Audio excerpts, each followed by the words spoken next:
Hello, আসসালামু আলাইকুম। গতকাল সন্ধ্যায় বানিয়েছিলাম থাই নুডলস। তো আমি অনেক দিন ধরেই দেখছিলাম এই নুডলসটার অনেক রিভিউ আসছে। তো স্বপ্ন থেকে বাই 3 গেট 1 ফ্রি অফারে এই থাই নুডলসটা কিনেছিলাম। তো চলেন আমি এটা কীভাবে বানিয়েছি আপনাদের সঙ্গে শেয়ার করি।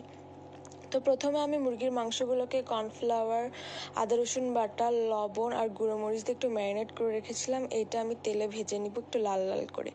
এরপরে এর ভিতরে পেঁয়াজ দিয়ে দিব, তারপরে ক্যাপসিকাম দিব, দিয়ে তারপরে ডিমটা হাফ স্ক্রাম্বল করে নিব।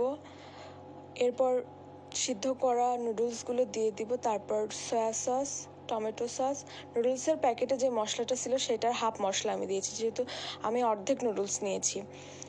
তারপর কাঁচামরিচ দিয়ে সুন্দর করে এটাকে মিক্সড করে নিব। রেডি হয়ে গেল আমাদের থাই নুডলস। একদম রেস্টুরেন্ট স্টাইলেই হয়েছিল এটা খেতে। আপনারা অবশ্যই বাসায় ট্রাই করবেন, আমাকে জানাবেন কেমন হয়েছে।